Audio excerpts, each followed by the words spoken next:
नमस्ते, मैं डॉक्टर आनंद सिंह एक बार फिर से आपका स्वागत करता हूं स्टोन केयर सेंटर में। दोस्तों, यदि आप हमारा ये वीडियो पहली बार देख रहे हैं तो मैं आपकी जानकारी के लिए आपको बताना चाहूँगा, हमारे यहाँ बिना ऑपरेशन के पित्त की थैली की पत्थरी, पेशाब की थैली की पत्थरी, गुर्दे की पत्थरी का इलाज किया जाता है, बिना ऑपरेशन के और बिना किसी साइड इफ़ेक्ट के। साथ ही साथ दोस्तों हमारे यहाँ एपिलेप्सी यानी कि मिर्गी दौरे का और पुरुषों के यौन रोग का भी उपचार किया जाता है। दोस्तों, आज का हमारा पॉइंट है कि बच्चों में मिर्गी, सीजर्स या फिर फिट्स की समस्या क्यों होती है, इसके होने के क्या कारण हैं, यानी कि बच्चों में मिर्गी दौरे क्यों पड़ते हैं। तो दोस्तों, वीडियो में आप बने रहिएगा, वीडियो आपके लिए बहुत ही कारगर साबित हो सकता है। आप वीडियो को पूरा देखिएगा। चलिए दोस्तों, वीडियो शुरू करते हैं। मिर्गी दौरा, फिट्स या फिर सीजर्स। दोस्तों, बच्चों में इस तरह की समस्या होना अपने आप में खास बात नहीं है, ये कोई आम समस्या नहीं है। हालांकि कभी कभार ऐसा होता है कि कुछ बच्चों को ये समस्याएं बचपन में होती हैं, जब उनकी उम्र होती है 5 साल या 6 साल। इस उम्र में ये समस्या बच्चों में होना बहुत ज़्यादा खास नहीं मानी जाती है। लेकिन अगर जैसे किसी बच्चे को 5-6 साल की उम्र में एपिलेप्सी के दौरे पड़ते हैं, मिर्गी के दौरे पड़ते हैं, तो अक्सर करके ऐसा देखा जाता है कि कुछ समय बाद ये समस्या अपने आप ही ख़त्म हो जाती है। बच्चों को जैसे-जैसे बच्चे बड़े होते हैं, ये समस्या अपने आप ही ठीक हो जाती है।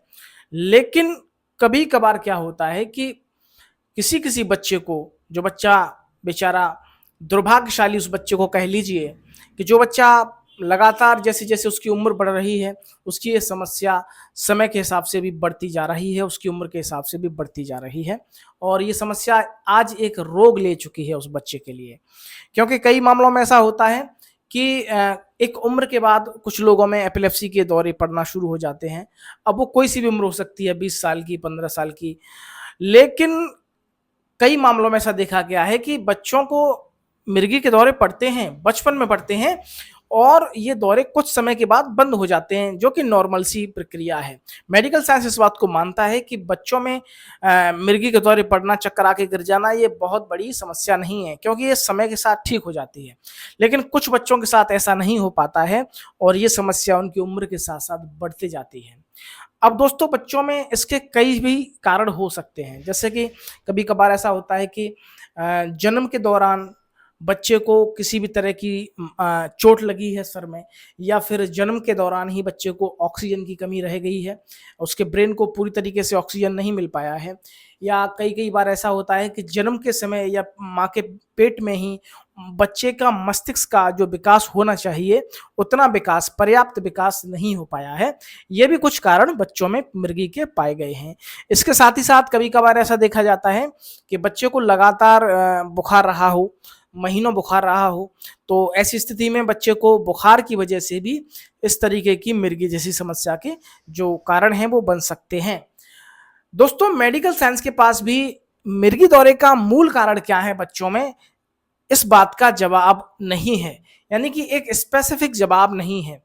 कोई निश्चित जवाब मेडिकल साइंस के पास भी नहीं है कि बच्चों में दौरा पड़ने का मूल कारण क्या है। कुछ अंदाजे मेडिकल साइंस ने लगाए हैं, जैसा कि मैंने अभी आपको बताया, जन्म के दौरान मस्तिष्क का पूरी तरह विकास ना हो पाना, या फिर जन्म जन्म के दौरान किसी भी तरह की चोट मस्तिष्क में लग जाना, या बचपन में बच्चा बेड से गिर गया है, उसके मस्तिष्क में चोट आ गई है, ये भी हो सकता है।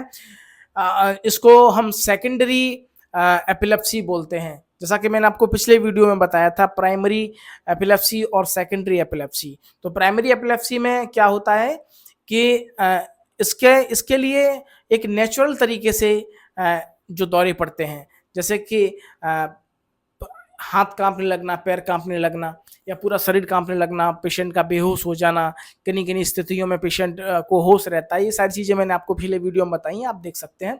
लेकिन जो सेकेंडरी एपिलेप्सी है, इसमें क्या होता है कि इसमें मूल कारण होता है कि कहीं न कहीं व्यक्ति को चोट लगी है। सर में कोई क्लॉट्स जमा हुआ है, खून का थक्का जमा हुआ है, कहीं रुकावट है ब्रेन में, या फिर कोई चोट लगी हुई है ब्रेन में, तो इन कारणों से जो एपिलेप्सी होती है उसको सेकेंडरी एपिलेप्सी बोलते हैं। तो दोस्तों, या तो बच्चों को कभी बचपन में चोट लगा हो, या बहुत ज्यादा समय तक बुखार रहा हो, या कोई एक निश्चित बीमारी कुपोषण का शिकार रहा हो बच्चा, ऐसा भी कभी कभी देखा गया है, या कोई एक विशेष बीमारी जो बच्चे को लग गई हो बचपन से और वो सालों साल चली हो, महीनों चली हो, तो ऐसी स्थिति में बच्चों को एपिलेप्सी, मिर्गी के दौरे की समस्या हो जाती है। वैसे कोई निश्चित कारण एपिलेप्सी का मेडिकल साइंस के पास भी इसका कोई भी जवाब नहीं है। लेकिन यदि आपके पास, आपके परिवार में या आपके किसी भी सगे संबंधी को इस तरह की कोई समस्या है बच्चों में, तो आप हमें दिए हुए नंबरों पर कॉल करके हमसे जानकारी ले सकते हैं। दोस्तों, वीडियो थोड़ा सा आज गर्मी है, तो हम इस बारे में और डिटेल में बात करेंगे अगले वीडियो में। Thank you.